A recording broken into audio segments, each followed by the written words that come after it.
আমি আপনাদেরকে একটা ছোট্ট কারগুজারি শোনাই, আপনাদের দিল কেঁদে দিবে। 2016 সালের ঘটনা। তখন ঢাকায় মোহাম্মদপুর আমি খতমে তারাবির জন্য 2 জন হাফেজ নিয়োগ দেওয়া হবে কেন্দ্রীয় মসজিদে। অনেক হাফেজে কোরআনরা সিরিয়াল ধরেছে তারাবি পড়াবে। কার মনে না চায় এত বড় এক মসজিদে আমি যদি চান্স পাইতাম তো আমার কপালটা খুলে যেত। শুক্রবার দিন সবাই দরখাস্ত রাখলো, ইন্টারভিউ শুরু হয়ে গেল। পরের জুমায় অসংখ্য ছাত্রদেরকে দেখছি খতমে তারাবির জন্য ইন্টারভিউ সিরিয়াল দিয়েছে। ইন্টারভিউ বোর্ডের ভিতরে আমি ছিলাম। কয়েকজন হাফেজকে আমরা সিলেকশন করছি যে এদেরকে নেওয়া হবে। এদের তেলাওয়াত সুন্দর, পড়াও বড় মজার। আমরা কাগজগুলো এক জায়গায় জমা করছি। পরের জুমায় আমরা ঘোষণা দিয়ে দিব কোন মায়ের সন্তান চান্স পাবে। পরের জুমায় যখন জুমার নামাজের পর 3টার দিকে যখন আমরা বসে বসে ফলাফলগুলা দেখতেছি যে কাকে কত নাম্বার দেওয়া হয়েছে, দরওয়াজা লাগায় দিছি, জানলা লাগায় দিছি, এসি ছেড়ে দেওয়া হয়েছে, সব লাগানো, বাহির থেকে কিছুই দেখা যায় না। ইন দি মিন টাইমে মসজিদের বারান্দার দরওয়াজায় কে যেন নক করতেছে। খাদেম সাহেব আস্তে করে জালনা খুইলা উকি মাইরা দেখতেছে যে 2টা ছোট বাচ্চা বাহিরে দাঁড়িয়ে আছে, একেবারে অল্প বয়স। খাদেম প্রশ্ন করলো, তোমরা কারা, কেন আসছো? বলে, আমরা 2 জন আসছি খতমে তারাবির ইন্টারভিউ দেওয়ার জন্য। খাদেম সাহেব একবার পায়ের দিকে তাকায়, আবার জামার দিকে তাকায়, কারণ কথার সাথে বাহ্যিক সুরত মিলে না। অন্য অন্য ছাত্রদেরকে দেখছি কত উন্নত পোশাক পরে, গেটআপ কত সুন্দর করে ইন্টারভিউ দেওয়ার জন্য আসছে। আর এই 2 জনের দিকে তাকায় দেখলাম মনে হয় রাস্তায় ভিক্ষা করতে করতে আইছে, মানায় না, একেবারে গরিব। খাদেম বলল, ইন্টারভিউর ম্যাচ শেষ, চলে যাও বাড়িতে, নেওয়া হবে না। যাদের ব্যাপারে পরীক্ষা নেওয়া হয়েছে তাদের ব্যাপারে ঘোষণা দেওয়া হবে। বাচ্চা 2টা নাসর বান্দা বলতে আছে, আমাদের তো টাকা নাই যে আমরা ভাড়া দিয়ে এখানে আসব। বাবায় বড় কষ্ট করে 2-4টা টাকা জমা কইরা পকেটে দিয়া পাঠায় দিছে, এজন্য আসতে দেরি হয়েছে। খাদেমের বড় মায়া লাগছে, কারণ খাদেমও গরিবের সন্তান।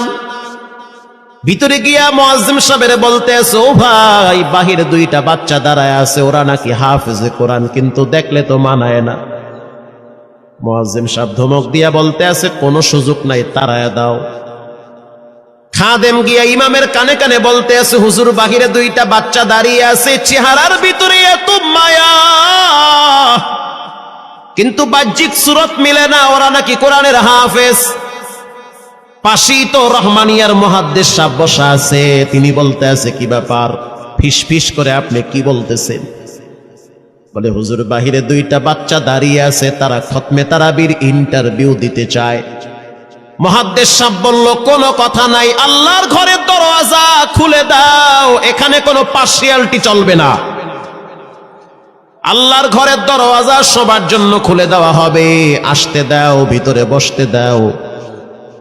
যদিও ওদেরকে দেখতে মানায় না, বংশগত তেমন মর্যাদা নাই, ভিতরে আল্লাহর কোরআন থাকার কারণে আমাদের উপরে ওয়াজিব হয়ে গেছে তাদেরকে সম্মান করা। কোন দিক থেকে মানায় না, কিন্তু ভিতরে আল্লাহর কোরআন আছে, এজন্য তাদের মর্যাদা অনেক বেশি। এবার বাচ্চা 2টা বাহিরে উজুখানায় গিয়া সুন্দর করে উজু বানাইল। উজু বানাইয়া ভিতরে ঢুইকা আমি তাকায়া দেখতেছি লঙ্গির এক মাথা নিচে আর এক মাথা উপরে, এতটাই ভয়াবহ অবস্থা। কিন্তু আজীব দৃশ্য, 2 জনের চেহারা একই রকম লাগে। 2 জনের চেহারা একই রকম লাগে, কে বড় কে ছোট বোঝা বড় কঠিন হয়ে গেছে। মুসলমান ভাইয়েরা আমার, ইমাম সাহেব প্রশ্ন করলো, তোমরা 2 জনের বাড়ি কোথায়? বলে, আমরা নারায়ণগঞ্জে ভাড়া থাকি। বাড়ি কোথায়? বলে, আমাদের বাড়ি কুড়িগ্রামে। কুড়িগ্রাম থেকে ঢাকায় কেমনে আসছো? বলে, বাবায় ঢাকায় নিয়ে আসছে। কয় মাসে কোরআন শরীফ খতম করেছ? বলে আমরা দুইজনে 11 মাসে 30 পারা কোরআন খতম করেছি। ইমাম সাহেব একবার চেহারার দিকে তাকায় আর একবার পায়ের দিকে তাকায়। স্থানীয় গণ্যমান্য অনেক ব্যক্তিরা তাকায় আছে এদের দিকে। ইমাম সাহেব বলতে আছে, বাবা তারাবির ইন্টারভিউ শেষ হয়ে গেছে, বাড়ি চলে যাও। যেটা একটু দেখতে ছোট, ও চোখের পানি দেখলাম টিস্যু দিয়া মুছতেছে। কেন কাঁদতেছো? বলে আমরা গরিব, তার জন্য মনে হয় আমাদেরকে তাড়ায়া দিতেছেন।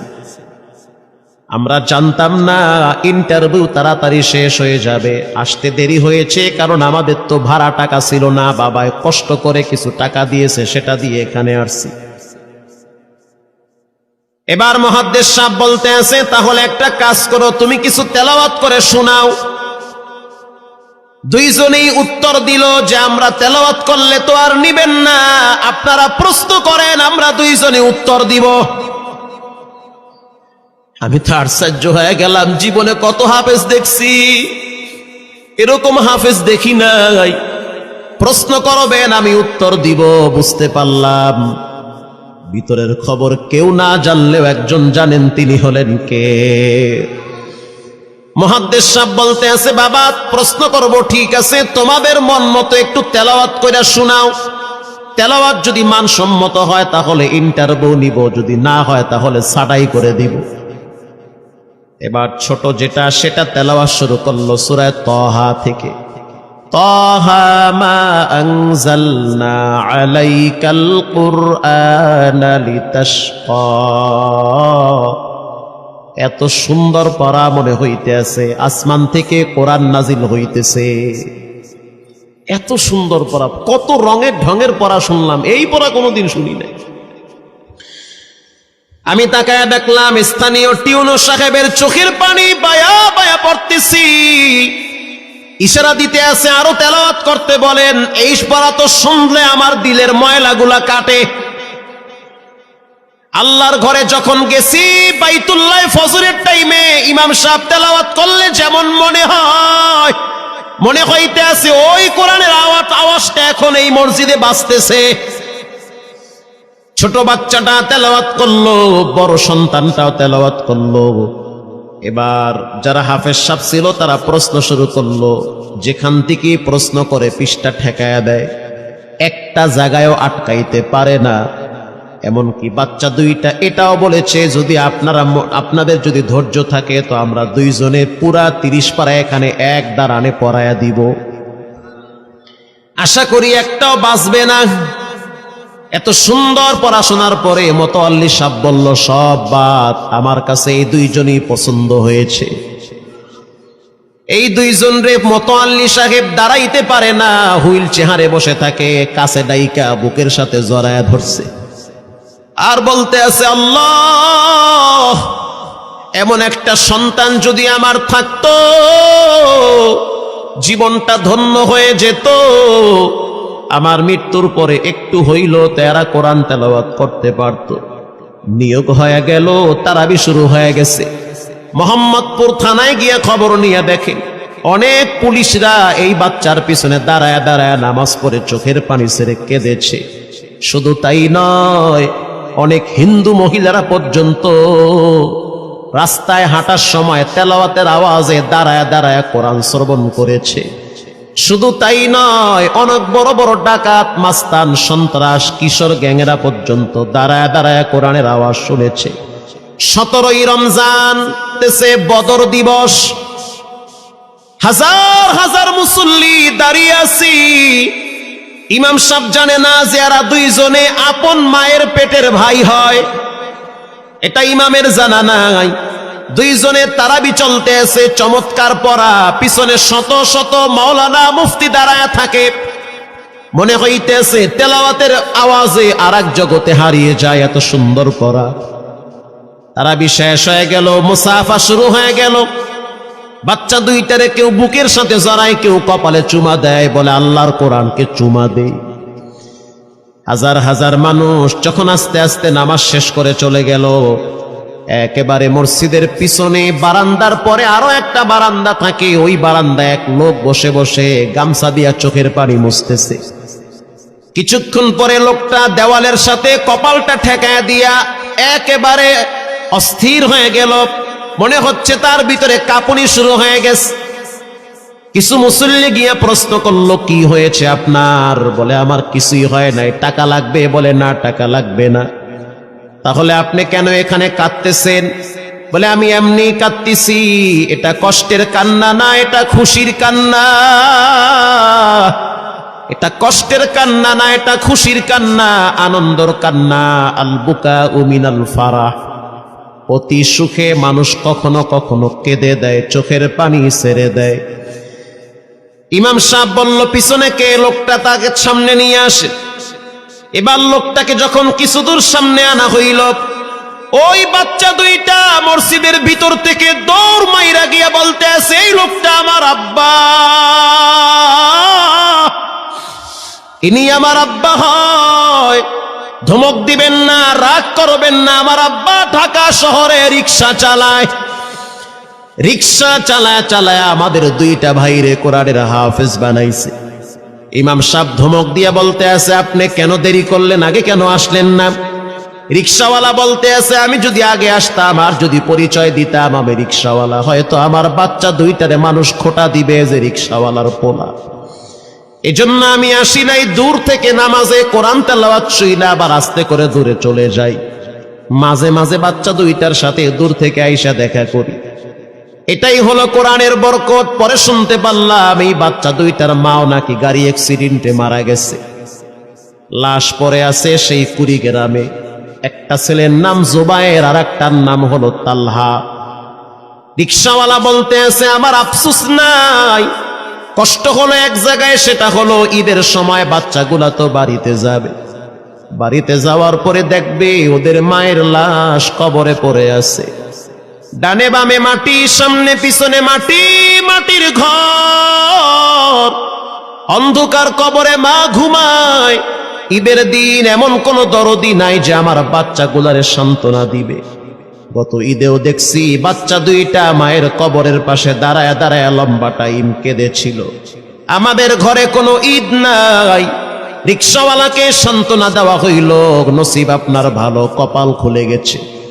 দুইটা সন্তান হীরার টুকরা এমন ভাবে তৈরি করেছেন, মনে হইতে আছে জিন্দা কোরআন হাঁটতেছে। এজন্য সন্তানগুলাকে দিনদার বানান, ঠকবেন না। বর্তমান জমানায় মানুষ বড় স্বার্থপর। একমাত্র কলিজার টুকরা মা বাবার জন্য যেই দোয়াটা করে ওটা অন্য কেউ সহজে করতে চায় না। কথা ঠিক না ঠিক? সন্তানগুলারে দিনদার বানান, নেককার বানান, আল্লাহওয়ালা বানান। আল্লাহ পাক বলেন, যারা কোরআন পড়ে, নামাজ পড়ে, আল্লাহর রাস্তায় দান করে, তারা হলো সফল ব্যবসায়ী। এখানে এমন মানুষ বসা আছেন যে নিজের হাতে নিজের মায়ের কবরে রাখছেন, নিজের হাত দিয়া নিজের আব্বারে কবরে ফালায়া রাখছেন। ঘরে গিয়া দেখবেন মায়ের বিছানাটা খালি। যেই বিছানায় মা ঘুমাইতো সেই বিছানাটা এখন অসহায়ের মতো পড়ে আছে। বাবায় যেই বিছানায় শেষ বয়সে বসে বসে কোরআন তেলাওয়াত করতো সেই বিছানাটা পড়ে আছে। এখন আর কেউ বলে না, বাজান তুই কেমন আছো? এই কথাগুলা মা বাবার মুখ থেকে সবচেয়ে বেশি বের হইতো। মা বাবার জন্য এখন চাইলেও তো কিছু করতে পারেন না। আজকে যদি আপনার মা বাবা থাকতো, খাওয়ানো লাগতো, চিকিৎসা করার লাগতো, অসুস্থ মাকে নিয়ে ভোলা মেডিকেলে যাওয়া লাগতো, অসুস্থ আব্বারে নিয়ে লঞ্চে করে ঢাকা মেডিকেলে যাওয়া লাগতো। এখন মাও নাই, বাবাও নাই, টাকা আছে, চাইলেও খরচ করতে পারেন না। সহজ একটা রাস্তা বের করে দেই, এর চেয়ে সুবর্ণ সুযোগ আপনি পাবেন কোথায়? আব্বারে তো থাকলে খাওয়াইতেন ভাত, না তো আর করতে পারতেন না।